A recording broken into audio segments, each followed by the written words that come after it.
Ser podcast. Hola, soy Bruno Alemán y esto es Play Fútbol, el podcast de fútbol internacional en el que te hablamos del juego. Ha nacido una nueva posición, una nueva figura, la del lateral central. Cada vez más equipos, más entrenadores ponen a un central en la banda para defender con 4, pero poder salir desde atrás con 3. Vamos a analizar esta tendencia muy marcada en el pasado Mundial de Qatar con Fermín Suárez. Y habrá tiempo para la actualidad, hablaremos de Rashford, de la racha de la Juve, de las claves del Wolverhampton de Lopetegui, todo con Paquillo Mariscal, y cerraremos el programa recordando a Gianluca Vialli, que nos ha dejado en los últimos días.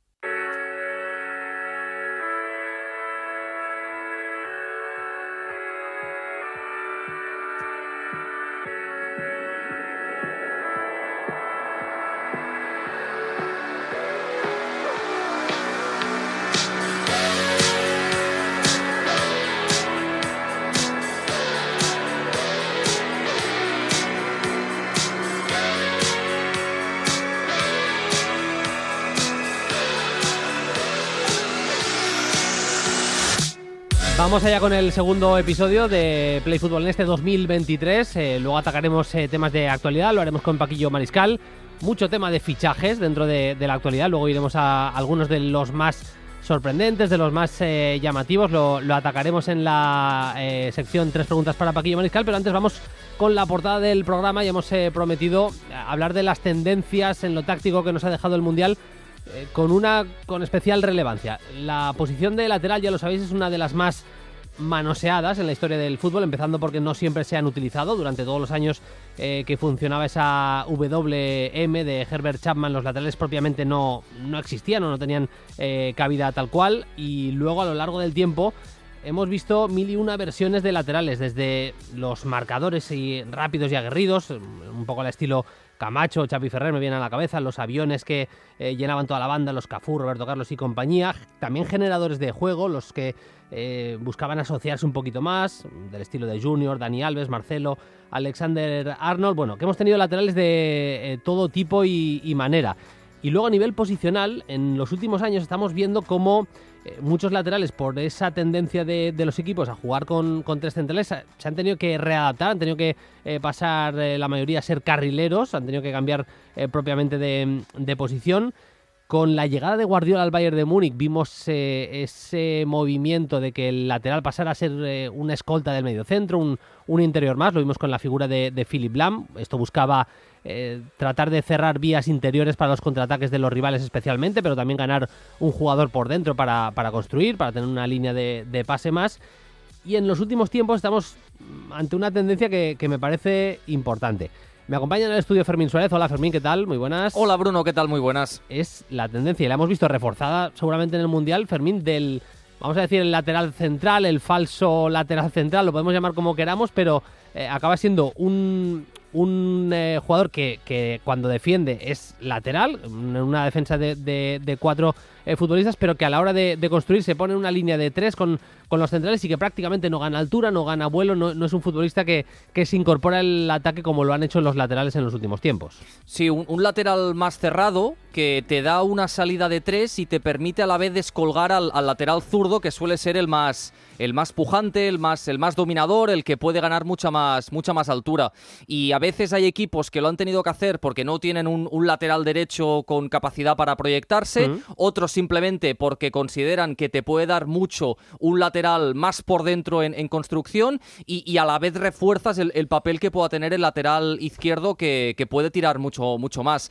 Yo soy muy pesado y me gusta mucho a veces el tema de cuidar mucho las distancias de relación, que esas distancias entre piezas, sobre todo a nivel de construcción, sean bastante cuidadas, que sean muy proporcionadas, y que esto te permita mucha más vivacidad en la circulación de balón. Y el hecho de meter un lateral derecho algo más cercano a los centrales te da esa capacidad para fluir mucho más con el balón, para atraer algunas presiones del rival y para poder liberar a otros jugadores. Esto lo hemos visto en el Mundial con muchos equipos, lo hacía Alemania lo hizo en el primer partido con Süle como lateral, vamos a decir central, completaba la defensa con Rüdiger y Schlotterbeck, y luego el lateral izquierdo sí que era Raum. Lo hemos visto en la selección francesa, donde Koundé ha sido lateral derecho, lateral barra central, esta posición nueva que estamos encontrando, acompañando muchas veces a Varane y Upamecano, y sí que era un jugador con más perfil de volar por la izquierda, como es Theo Hernández. Pero luego hay muchas maneras también diferentes de hacerlo, ¿no? Estamos viendo esta, ¿no? De 3 jugadores para marcar una línea de 3, tanto en salida como ante una posible pérdida, tener esa red de seguridad de 3 futbolistas, y luego un lateral que ya te haga la banda, que te haga prácticamente como extremo en ataque. Pero hay muchas maneras de llevarlo a cabo. Por ejemplo, en el Manchester City últimamente estamos viendo a Ake haciendo de lateral central, acompañado por 2 centrales propiamente, pero es que luego el otro lateral te acaba haciendo un poco de interior, ¿no? Y a Guardiola la amplitud se la dan directamente los extremos. Bueno, hay muchas maneras de llevarlo a cabo, pero sí que estamos viendo esta tendencia claramente. Y insisto, Fermín, has comentado todo el Mundial en Gol Mundial. Al final lo hemos visto en muchos equipos en la Copa del Mundo, y esto, generalmente lo que pasa en el Mundial se acaba llevando muchas veces, o acaba siendo tendencia en el fútbol de clubes. Yo sobre todo lo veo desde un punto de vista de acomodar mejor el talento o las características de los jugadores para optimizarlas, y luego que esto siempre vaya de la mano de no ser previsible a la hora de abordar una construcción o una progresión del juego. Y evidentemente el hecho de meter a un lateral algo más cerrado implica un efecto cascada. Por ejemplo, si el lateral está más cerrado, que esto también es muy interesante, porque si es un central el que juega por fuera, no es lo mismo que pueda recibir el balón más centrado que lo haga enganchado a la línea de cal, porque normalmente, aunque sean solo cuestión de metros, de unos metros más hacia a la derecha, te cambia absolutamente la panorámica del juego, te cambia. No es lo mismo para un central recibir cerca de la zona de banda que hacerlo en una posición más centrada, donde hay más posibilidad de jugar el balón con otras garantías. Esto ya implica un efecto cascada. El lateral, como decíamos, gana mucha más altura,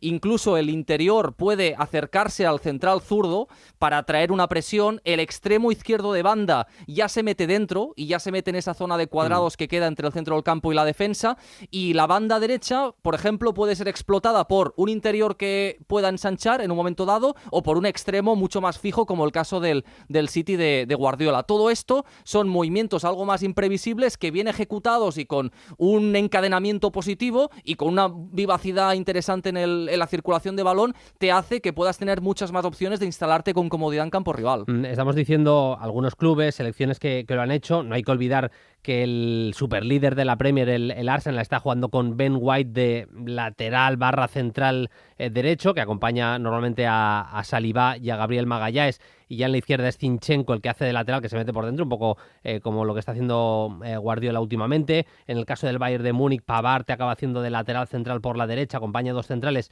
y luego es Alphonso Davies el que hace de lateral izquierdo.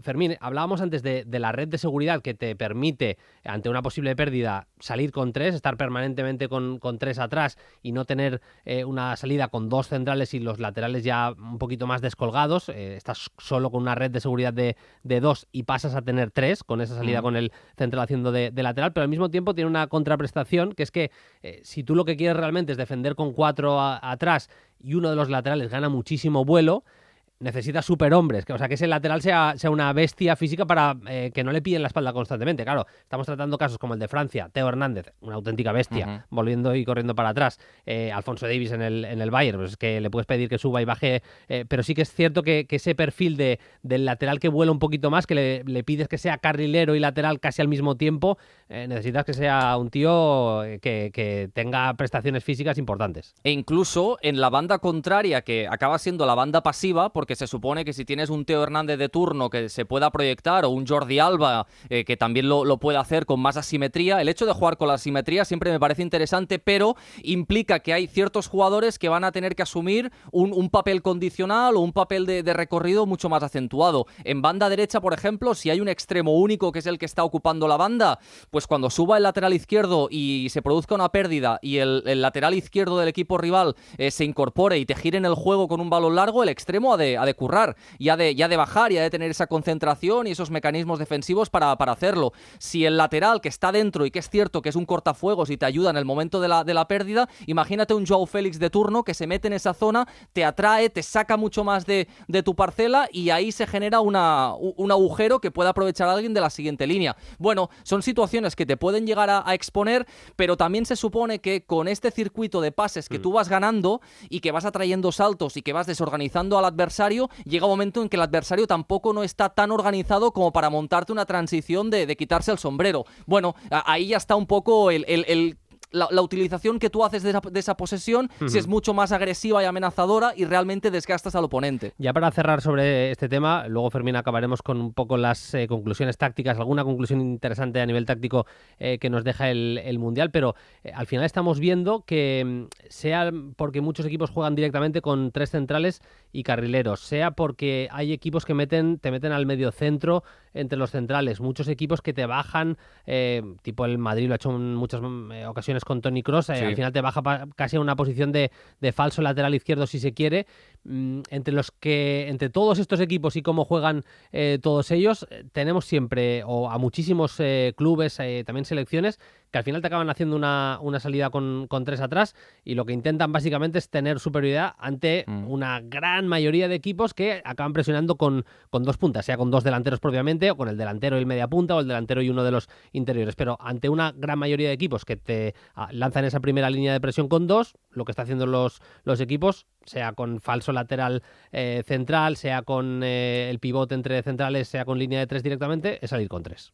Sí, y eso tiene muchos más beneficios. Normalmente la salida de 3 es complicada de igualar, porque esto te implicaría tener que defender con los 3 delanteros juntitos, que era una presión muy made in Liverpool, por ejemplo, pero normalmente los equipos te pueden presionar con 2 puntas, con un extremo más delantero, con un interior más delantero, con incluso 2 delanteros que puedan estar escalonados o no para cubrir ese pase al pivote. Con 3 sueles tener superioridad. Luego, si le añades que ese tercero sea uno de los mediocentros, uno de los interiores, mejor dicho, que se lateraliza, el caso de Kroos, el caso de Pedri, el caso de Frenkie de Jong, encontraríamos muchos jugadores de ese tipo. Encima tienes el añadido de que es gente que viendo el fútbol de cara te va a poder filtrar ese balón que seguramente un central o no se atrevería o sería más complicado porque van a traer un salto de presión y van a poder jugarte a la espalda. Seguramente si ellos optan por recibir algo más adelantados en el campo, tal vez no van a tener esa misma panorámica del juego. Ya el perfil va a ser otro. Seguramente va a ser para dar continuidad,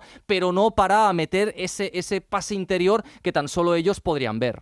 Me llamó la atención el otro día viendo el Leeds Manchester City, que ante esa salida de 3 del equipo de Guardiola, luego meten a Rodri, Rico Lewis acaba haciendo de lateral acompañante del mediocentro y luego tienen a los 2 interiores también jugando por dentro, o sea, te acaban metiendo hasta 7 jugadores en carril central, además de Haaland, que es una auténtica locura todo lo que tienes que defenderle por dentro al Manchester City. Lo que hacía Jesse Marsch era 3 delanteros, pero que curraban muchísimo en una primera línea de presión y 3 centrocampistas en una segunda, pero los 6 súper centrados. Claro. Y bueno, luego el Manchester City tiene tantísimas soluciones y tantísima calidad, pero me llamó la atención, igualar por dentro y regalarle las bandas si quieres al por fuera a través del extremo, pero por dentro no vas a tejer nada y me llamó la atención y al final hay que buscar nuevas fórmulas también, por lo que decías, ¿no? Para igualar. Todo no se puede cubrir. Correcto. Es que si no, siempre hay alguna pieza que salta y que les sobra, o que les falta por cubrir, mejor dicho, a los equipos.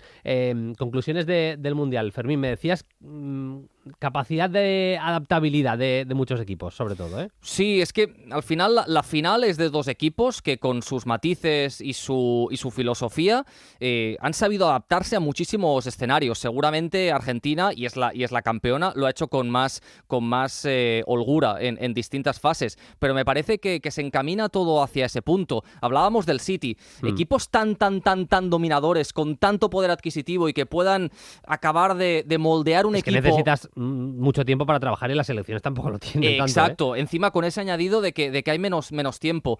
Me parece complicado encontrar modelos que realmente vayan a someter también a los adversarios. Se puede conseguir, y es un propósito loable, pero en el Mundial hemos visto que esa capacidad para adaptarte a muchos escenarios, para ser reactivos y transitar, conjugar muy bien el pie y el espacio, ser capaces de dominar cuando te toca dominar, ser capaces de resistir en área cuando te toca, ser capaces de masticar mucho las jugadas o ser capaces de jugar algo más verticales. Creo que esto es el camino que nos han enseñado Argentina y Francia. Podríamos también meter en esta ecuación a Croacia. Sí que Marruecos ha optado más por la vía de este es nuestro modelo, aquí nos hacemos fuertes, pero para esto has de hacerlo de forma óptima y has de tener las piezas, porque a la que los centrales de Marruecos, los titularísimos, ya no estaban, Aguert y Saiz, el andamiaje se empieza a caer. Y luego, por ejemplo, hemos visto muchos goles de centro y de pase atrás, que esto es una zona que cada vez los equipos están atacando mejor, pero para eso has de hundir, has de generar amenaza exterior, con carriles, con extremos, primero fijar dentro, luego soltar fuera y luego volver a meter ese pase atrás sobre la frontal, que es muy interesante, y han llegado muchos goles así. El Mundial siempre acaba generando un poco de tendencia. Seguramente el Mundial de Qatar 2022 lo vaya a generar en este tramo final de la temporada 2022-2023, que se presenta como siempre apasionante, como apasionante será también el 2023 en Play Fútbol. Hoy he tenido la suerte de compartir este segundo episodio de la temporada, la portada con el bueno de Fermín Suárez. Fermín, un placer como siempre. Un abrazo y muchas gracias. Abrazo, Bruno. Seguimos con el programa, vamos ya con la actualidad. Play Fútbol. Vamos ya con las 3 preguntas para Paquillo, vamos con la actualidad. Como decíamos, vamos a analizar este resurgir del Manchester United, que lleva una racha formidable. Vamos a hablar un poquito del Wolverhampton, del equipo que ha heredado Julen Lopetegui, de momento sin demasiados fichajes. Bueno, han incorporado a Acuña, están haciendo alguna cosita, pero sobre todo están pudiendo mantener el equipo y a los cracks que ya tenían, y parece que tiene mejor pinta. Y también vamos a hablar de la Juve, una Juve que está consiguiendo mucho mejores resultados en las últimas semanas, pero que al mismo tiempo no acaba de despegar a nivel de juego y que se ha quedado fuera de la Champions. Van a ser los 3 principales temas de hoy con mi compañero y amigo Paquillo Mariscal, al que ya saludo. Hola Paquillo, ¿qué tal? Muy buenas. Muy buenas, Bruno, ¿qué tal todo? Pues muy bien, ya de vuelta a la rutina, ya ha acabado el Mundial, un nuevo episodio de Play Fútbol que nos molaba también, teníamos ganas, vaya, de recuperar la rutina y de que hubiera campeonatos en las principales ligas, los principales países europeos futboleros, así que nada, contentos de volver a tener el fútbol de primer nivel también a nivel de clubes. Paquillo, si te parece, vamos a empezar por lo último, por la Juventus, la Juve, que son 8 partidos de Liga Italiana sin perder, de hecho son 8 seguidos ganando. Es verdad que tuvo el traspié en la Champions que le condenó a quedar relegado a la UEFA Europa League. Yo tengo que reconocer que a mí a nivel de juego no me está enamorando. Quiero decir, está siendo una Juve que especula mucho sin tener demasiada seguridad atrás, pero bueno, lo cierto es que le ganó a Udinese, que es uno de los gallitos este año de la Liga Italiana, y que a nivel de resultados la racha de los de Allegri es formidable. Sí, yo estoy totalmente de acuerdo en que yo creo que ni a ti, ni a mí, ni a poquita gente le puede enamorar futbolísticamente hablando. A ver, una Juve de mínimos, una Juve que yo entiendo que Allegri, bueno, por todas las circunstancias que se han dado, su puesto en entredicho, mucha lesión, fichajes que no acaban de tener el impacto deseado, ha habido muchas circunstancias adversas. Entiendo que era, bueno, pues hacer un modelo, ¿no? Un equipo, una Juve que estamos viendo que se protege mucho atrás, que busca ritmos bajos, que tiene posesiones que no acaban de mirar mucho la portería rival, y al final un equipo pues de mínimo. Yo creo que le está saliendo cara, pero yo creo que en algún momento le saldrá cruz, porque creo que está fiando todo a, bueno, los últimos resultados de hecho están siendo en esa famosa zona Cesarini, ¿no? Los últimos minutos de partido y el talento individual. Al final hay futbolistas que por el nivel que tienen son capaces de hilvanar buenas jugadas, de trenzar acciones talentosas, pero creo que no puedes acabar fiándolo todo a que Chiesa tenga una buena carrera, de que Milik te anote un libre directo o que Di María tenga el slalom de su vida, porque al final los equipos, fíjate, 1-0, un resultado muy corto, muy rácano, y está jugando con fuego. Pero bueno, viniendo de donde venía, insisto, con todas las circunstancias adversas, al final 8 victorias consecutivas, yo no lo esperaba, sinceramente, Bruno. No, yo tampoco. De hecho, en el partido contra la Cremonese lo ganan con un lanzamiento de falta de Milik pues si no es en el 89 es en el 90 y si no en el 92. O sea, es en el tramo finalísimo de partido. Lo que decías, zona Cesarini, el gol de Danilo también superado el minuto 80 es en una gran acción de Chiesa que sin dejar caer el balón la controla con el pecho y da la asistencia, insisto, sin dejarla botar con su pierna derecha, acaba marcando Danilo, pero vamos, el juego otra vez en muchos momentos súper atosigado a la Juventus por la presión de Udinese y al final es verdad, salva 3 puntitos y se pone empatado con el Milan, de hecho a 37 puntos. Ahora mismo son segundo y tercero, si se quiere, Milan y Juventus a 7 puntos del líder, que es el Nápoles, y que hizo los deberes. En cuanto a nombres propios, está bien el regreso de Chiesa y a mí me gustaría, dentro de una temporada de bastante gris, ¿no? Podemos decir, de la Juventus, sin yo esperarlo demasiado, hay varios canteranos que están dando el do de pecho, futbolistas como Miretti y Fagioli en el centro del campo, Soulé, el argentino, que a mí me gusta muchísimo, un jugador con gambeta, con regate, muy eléctrico, muy rápido también, le está utilizando de carrilero, aunque yo creo que es un jugador más de ataque que otra cosa. Bueno, vamos viendo crecer algunas piezas que en la Juve del futuro pueden ser interesantes y luego un Locatelli que sigue teniendo mucho peso en ese centro del campo juventino, ¿eh? Sí, de la necesidad surge la oportunidad, ¿no? Yo creo que, sobre todo el caso de Miretti y Fagioli, si no hubiese tenido quizá el mal momento de forma o el poco impacto de Leandro Paredes desde que llegó, la lesión de Pogba, etcétera, quizá no hubiesen tenido esos minutos, pero bueno, suele ocurrir este tipo de casos en equipos grandes cuando hay una plaga de lesiones o cuando los cracks, digamos, no están bien. Allegri no le ha quemado, no le ha temblado el pulso, ha sido valiente, ha apostado por ellos y estoy contigo también sobre el caso de Soulé.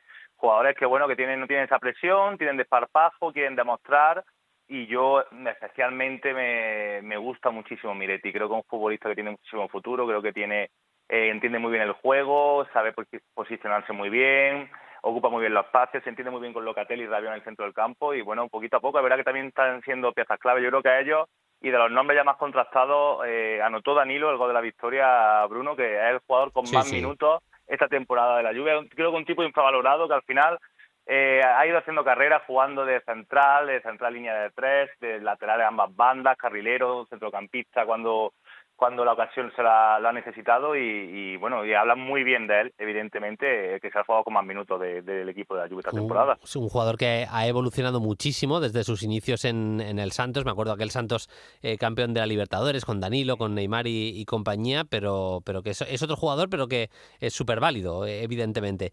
La pregunta, hasta ahora hemos hablado de todo lo que no tiene que ver con los números. La pregunta tiene totalmente que ver con los números.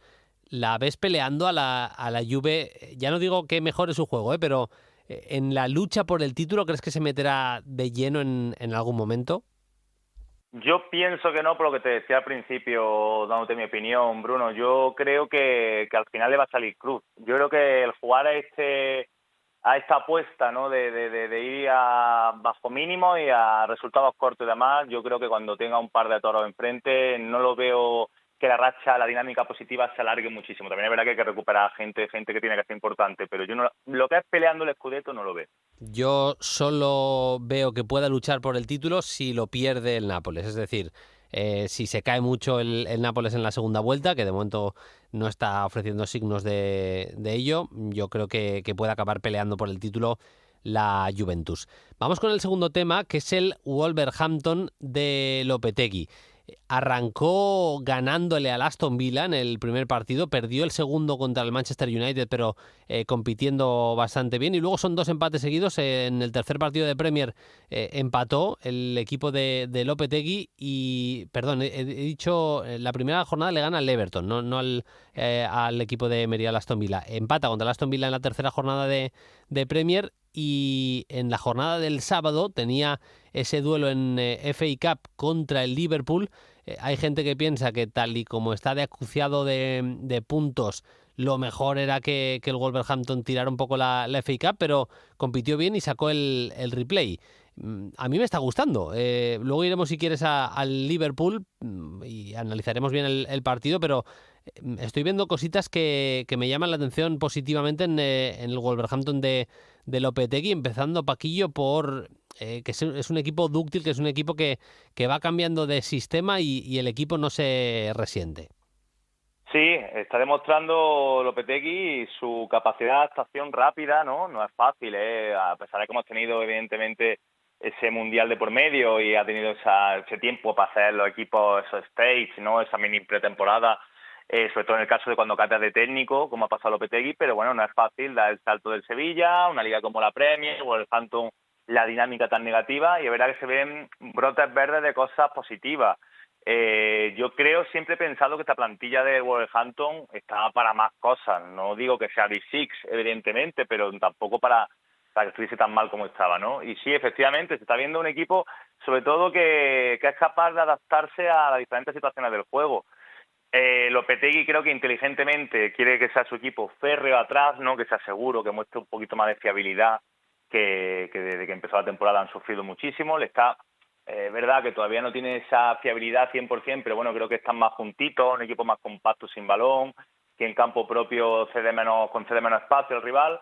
Y luego, bueno, ese trío, sobre todo ese trío de centro del campo con Mateus Nunes, con Rubén Neves y con Moutinho, que era evidente que estos tres nombres, dándole un poquito de responsabilidad, un poquito de confianza para tejer juego, para ordenar, para tener quizá un ritmo, bajar el ritmo del rival, y sobre todo para, con esos cambios de orientación que tiene Rubén Neves o lo bien que se posiciona Núñez, pues que pueden activar y montar rápidos contragolpes, que estamos viendo con equipo que cuando pasa la divisoria rápidamente intenta atacar sobre todo por fuera, y a mí personalmente me está gustando, sobre todo por lo que te decía Bruno, porque en un lazo muy corto de tiempo creo que los futbolistas están entendiendo bien la idea de Lopetegui.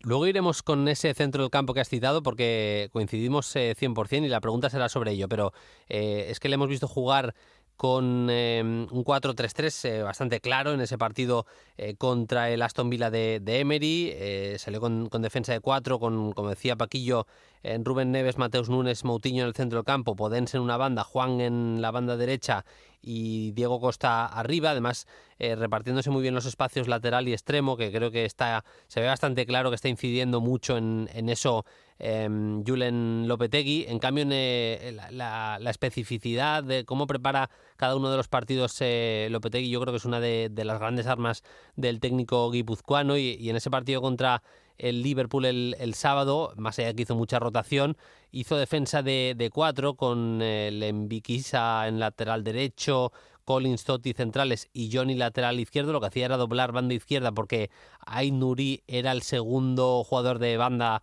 zurda, es decir, Johnny y Aït-Nouri los dos en la misma banda. Completaba el centro del campo con Hodge, Rubén Neves y Adama Traoré, es decir, centro del campo bastante claro de 4 en un 4-4-2 completado con Guedes y con Jiménez arriba, y haciendo rotaciones le hizo partido claramente al Liverpool. Estuvo a punto de ganarle y me gustó muchísimo porque incluso se vio remontado y no tiró la toalla el equipo de Lopetegui, que esa es otra de las virtudes de los equipos de Lopetegui, que lo pelean siempre todo y hasta el final. En cambio, el Liverpool venía de perder contra el Brentford, empieza perdiendo este partido contra el Wolverhampton, remonta y al final lo puede perder perfectamente jugando en casa, no haciendo tampoco excesivas rotaciones, no había, para entendernos, jugadores de cantera claramente en el Liverpool, y a pesar de ello volvieron a sufrir muchísimo.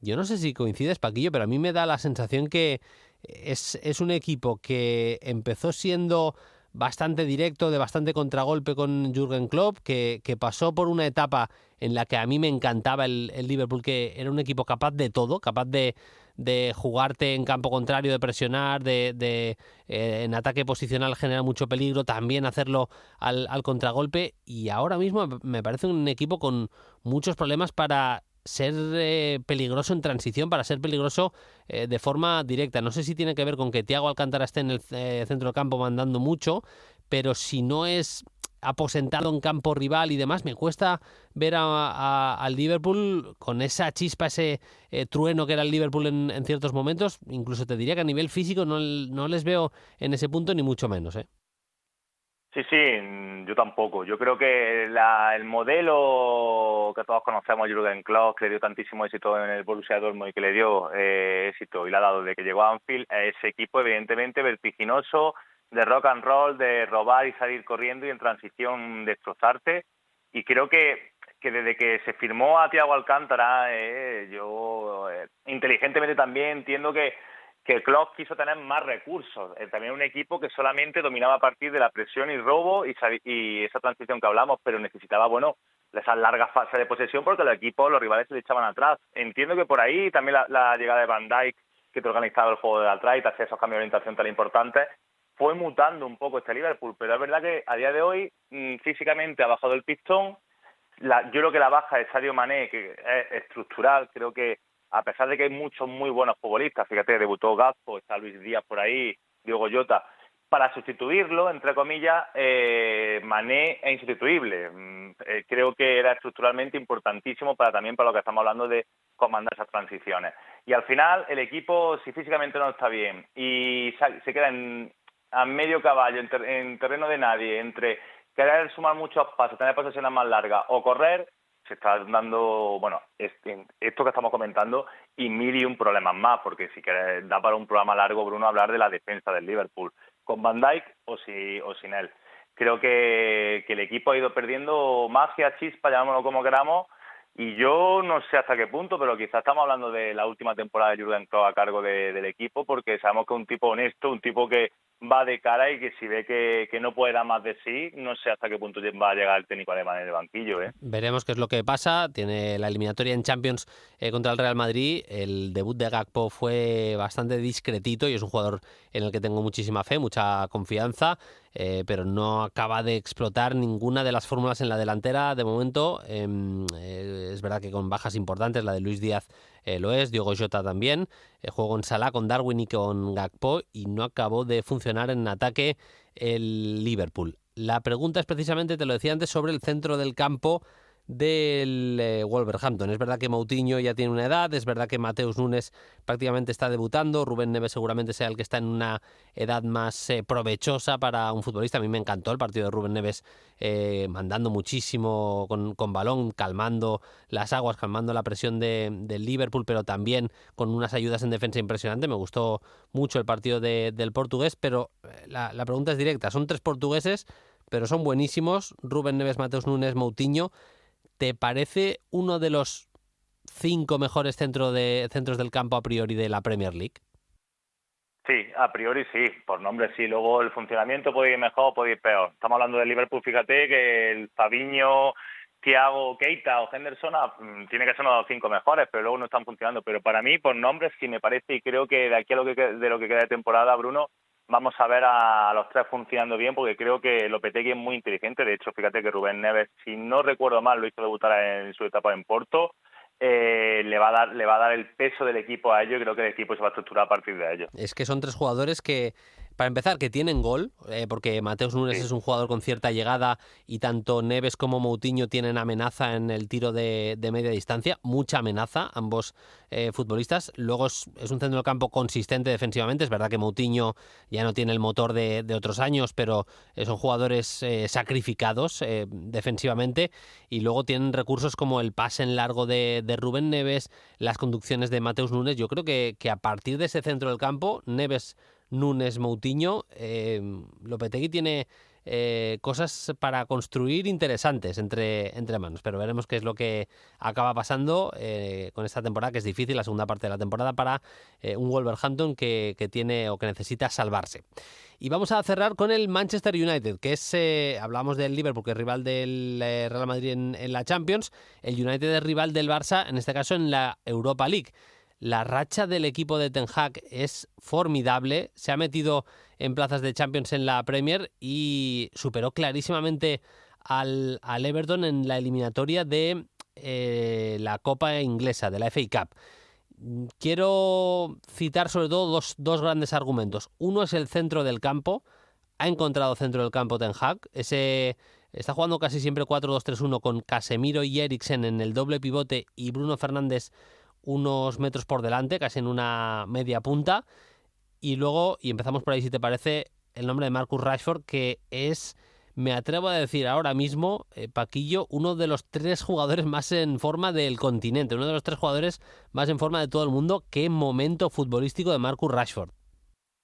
Y tampoco tengas que ser tan atrevido, Bruno. Yo también firmo debajo. Ahora mismo está entre los 3, 5 mejores jugadores del mundo, diría yo, más en forma, porque el estado de confianza es espectacular. En los últimos 16 encuentros entre la selección inglesa en el pasado Mundial y el Manchester United estamos hablando de 11 goles y 2 asistencias. Y números aparte, insisto, cómo se encuentra psicológicamente. Yo creo que este chico necesitaba refrescar la mente, que llegase un técnico que le diese toda la confianza del mundo. Recordamos que debutó súper joven y, bueno, al igual que todo el Manchester United en los últimos años ha tenido momentos muy top, pero momentos de decaimiento. Y yo creo que con Ten Hag al final todo influye. Y yo creo que esta estructura, este ecosistema que tiene montado el técnico neerlandés de un ataque muy líquido en el cual al final parecía ser que así era y se ha demostrado la figura de Cristiano Ronaldo no encajaba. Y con Martial como falso 9, que defiende mucho, que genera muchos espacios para que ataque el pico del área el propio Rashford desde la izquierda o Antony de la derecha, con ese intercambio de posiciones, con un equipo que produce mucho arriba, que Bruno Fernández filtra muchos balones, que Eriksen también, que al final tiene los laterales amenazando. Ha encontrado un escenario táctico Rashford que está permitiéndole que efectivamente que lo que antes iba afuera ahora va adentro y que se siente muy cómodo y con muchísima confianza. Al final todo sale y a mí me parece que este resurgimiento de Rashford no es absoluto nada, no es casualidad. Yo creo que obra y gracia de Ten Hag, que está apostando mucho por el chico y le está saliendo bien. Es que ahora mismo Rashford es una amenaza total dentro del área, con la capacidad que está teniendo para transformar en gol, en asistencia, jugadas en las que él participa en el último tercio. Esa amenaza también a la hora de montarte contragolpes, un balón que le das con mínima ventaja a Rashford en tu campo puede ser transformado en un contraataque en 0, porque tiene esa salida, esa arrancada tan bestial que te hace ponerte a todo el equipo a correr, porque es que se elimina a rivales simplemente por esa potencia en conducción que tiene Marcus Rashford. Y también incluso, o sea, si adelantas mucho líneas, con la velocidad, con la potencia, con el momento físico en el que está ahora mismo Marcus Rashford, es que también al espacio es una amenaza tremenda. De verdad que creo que no me he quedado corto diciendo que está en el top 3 ahora mismo. Ya es que es un momento un poco raro porque muchos jugadores mundialistas se están volviendo de aquella manera y demás, pero si miramos el rendimiento en fechas navideñas, Rashford me parece top 3 de manera bastante clara. Luego está el centro del campo. En muchos momentos, con ese famoso ya Fred McTominay, a Bruno Fernández, Paquillo, le tocaba bajar bastante a recibir, que ahora también tiene libertad para hacerlo, porque a partir del momento en el que empieza a construir las jugadas, Ten Hag le da bastante libertad a sus jugadores. Hay, como decías tú, intercambio de posiciones y demás, y Bruno te puede aparecer igual en la base que en el área pequeña para prácticamente rematar o dar una asistencia de gol. Pero es verdad que él está cómodo siendo esa tercera pata, ¿no?, en el centro del campo, porque está muy claro que Casemiro es el ancla, es el jugador que está cerquita de los centrales. Eriksen es el faro, es el organizador, aunque te pueda aparecer también en zonas de 3/4, pero siendo Eriksen el que empieza las jugadas, Casemiro el que tiene mayor rigor táctico, también Bruno Fernández se está viendo beneficiado y estamos viendo un equipo menos dependiente, que aprovecha a Bruno Fernández pero no depende de Bruno Fernández. Así que creo que ha encontrado centro del campo con un mediapunta, el Luso, y con ese doble pivote Casemiro-Eriksen. Sí, muy complementario, mucha armonía, porque cada uno tiene una función, como tú bien comentas, a pesar de la libertad que le da Ten Hag. Fíjate que antes ahora tiene esa libertad Bruno Fernández, pero no tiene esas obligaciones, que antes era muy necesario también. El hecho de que es inteligente también Ten Hag de la manera que está utilizando a Casemiro, que cuando el equipo construye de abajo, es Eriksen el que recoge el balón desde los centrales. O sea, algo como parecido a lo que hace Brasil en el Real Madrid, que Modric y Kroos se juntaban, él se despegaba, iba la presión arriba, olvidándose un poquito, ¿no?, de ese inicio del juego.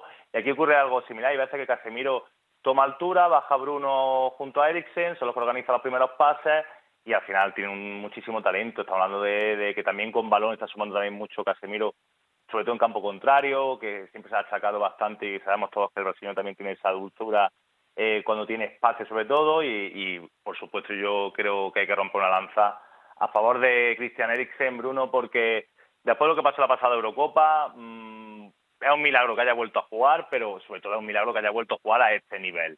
Está en un momento de forma como en sus 2-3 primeros años con Pochettino en el Tottenham, brutal, porque te organiza, tú lo has dicho, te lanza unos desplazamientos largos espectaculares, te filtra pases verticales, te activa los laterales, también asoma al pico del área, suma goles. Me parece que dentro del triunvirato del centro del campo, evidentemente la capacidad y el poderío defensivo de Casemiro era una necesidad imperiosa para este Manchester United, pero lo de danés me parece que está, vamos, en otro nivel.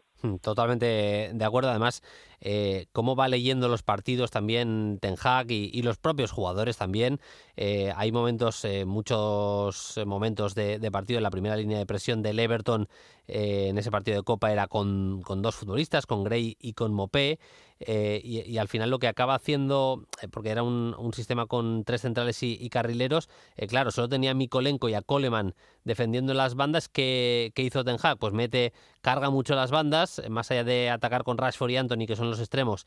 Los laterales están doblando permanentemente, Dalot y Malacia, y lo que hace es meter en muchos momentos a Casemiro o a Eriksen, a uno de los dos, al lado de los centrales o entre centrales. Al final tiene superioridad en esa zona, son 3 contra 2, 3 del United por 2 del Everton en ese inicio del juego, y en las bandas la amenaza de Antony y Dalot contra Mykolenko y de Malacia y Rashford contra Coleman acaban destrozando directamente a un Everton que solo se pudo meter en el partido con una cantada de Gea. El resto del partido fue de muchísimo dominio del United de Ten Hag, que está en un gran momento de forma. Paquillo, la pregunta va precisamente sobre Casemiro. De Rashford estamos de acuerdo, que está que se sale, Eriksen lo mismo. Va a ser una pregunta muy poco de play fútbol, pero que creo que puede estar bien el debate. ¿Se precipitó el Madrid con Casemiro, con ese traspaso? Yo, no esperaba esta pregunta, efectivamente, me ha dejado un poco offside, pero sí. Esto es lo bonito de esto, de la radio, Bruno.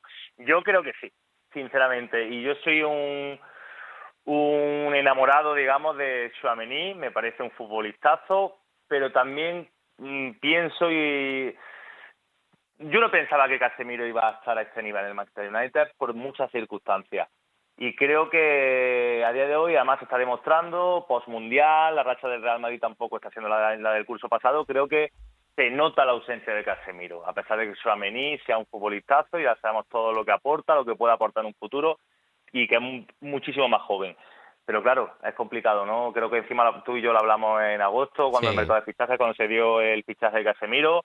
Al final, del lado de Casemiro y de los Red Devils, bueno, pues está saliendo cara y está saliendo lo que todos pensábamos a priori, que iba a encajar bien, que iba a darle al Manchester United muchísimas cosas que eran muy necesarias para este equipo, que llevaban anhelando quizá la figura de ese medio centro que te puede organizar, pero que sobre todo te da estructura defensiva. Yo creo que desde Michael Carrick, y bueno, lo está demostrando, pero el Real Madrid creo que pensaban a priori, y cualquier aficionado al fútbol, sea o no aficionado del Real Madrid, que bueno, que con ese dinero que le dieron, que con Tchouaméni y demás, que Casemiro ya había tenido sus mejores años, y yo creo que Casemiro todavía tiene bastante recorrido, Bruno. Totalmente.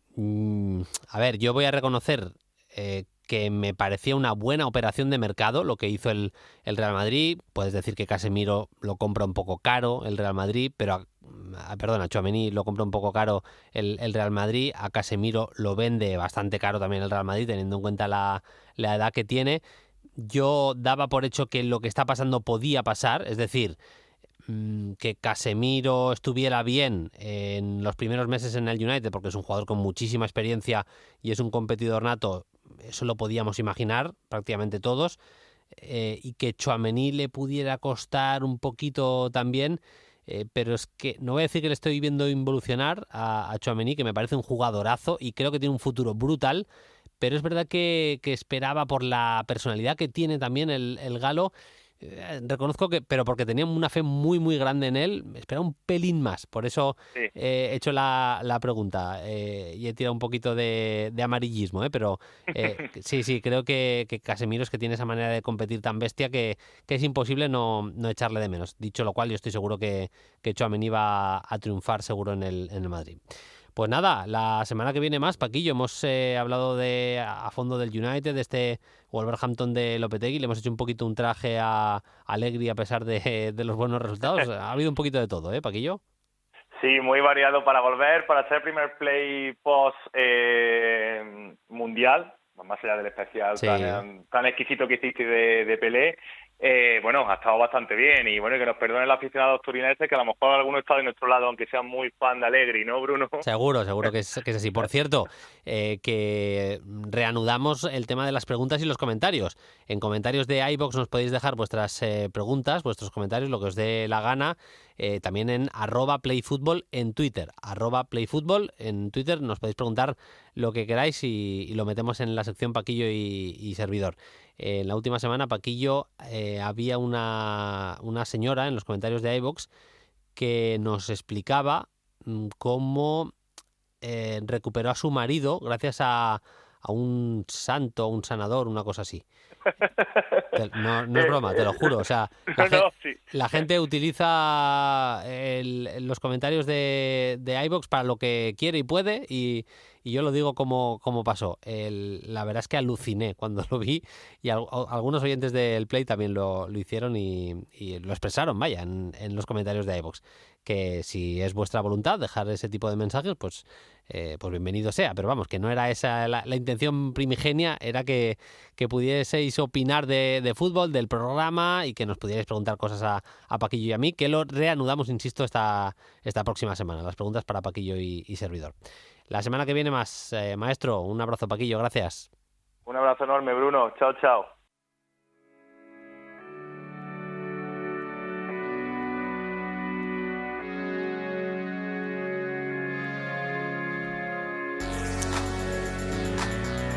La jornada tuvo mucho más, esa victoria del Manchester City contra el Chelsea por 4-0 también en la Copa. Ganó el Nápoles en el campo de la Sampdoria por 0-2 con tantos de Osimhen y de el Giffelmas. Pero lo cierto es que en las últimas semanas, hicimos el especial de Pelé, están siendo semanas negras para los que somos futboleros, esa es la verdad. El puto cáncer, porque hay que decirlo así, se está llevando a muchos mitos, muchas leyendas, evidentemente Pelé, también Mihailovic cuando estábamos en el Mundial en Qatar, y en los últimos días a Gianluca Vialli, y ayer conocíamos también el caso de Roberto Dinamita, del mítico goleador brasileño. Desde aquí nuestro recuerdo especial para el caso de Gianluca Vialli, alguien del que dice todo el mundo que era una fantástica persona y al que después de la Eurocopa que ganó Italia con Mancini en el banquillo y con Vialli dentro del staff, le preguntaban por su vida. La valoración que hacía en aquel momento de su vida, yo creo que vale mucho la pena escucharlo y reflexionar a Vialli. I've been lucky. No, I've been lucky because someone says that in order to be successful, you need to identify early and clearly what you want to do in life. And when I was 3, someone threw a ball at me, I kicked it, and I realized what I wanted to do for the rest of my life. So I had a little advantage. No, but I've been very lucky because I've done what I wanted to do. I've made money, I've been successful, I've met so many incredible people. Dice Vialli que es muy importante en la vida saber lo que quieres hacer y que él lo tuvo claro prácticamente desde el principio, que a los 3 años alguien le lanzó una bola y que ya vio muy claro que se quería dedicar a eso, que se quería dedicar al fútbol y que tenía maneras para hacerlo. Vialli fue un fantástico goleador, un fantástico delantero centro. Vale decir que bastante de la época, no era hipertécnico, pero que marcando muchísimos goles llevó a la Sampdoria a ganar una liga con aquella delantera mítica con Mancini. En aquel equipo estaban también Attilio Lombardo, Toniño Cerezo, jugadores como Katanec y Bierkovu de atrás. Era un auténtico equipazo aquella Sampdoria. Estuvo justo después de esa Copa de Europa magnífica con la Samp, firma por la Juventus. En la Juve sí que es capaz de ganar una Copa de Europa y luego cierra su carrera como futbolista, la cierra en el Chelsea, en un Chelsea en el que además nos divirtió en una época con algo que por aquella época era súper exótico, como tener entrenadores-jugadores. Bueno, él fue entrenador-jugador en el Chelsea, se acabó retirando allí, precisamente en Londres, pero un jugador muy divertido de ver, con muchísimo gol y que nos levantaba a todos del sillón. Descanse en paz el bueno de Gianluca Vialli, un pedazo de delantero con el que hemos disfrutado muchísimo en el fútbol.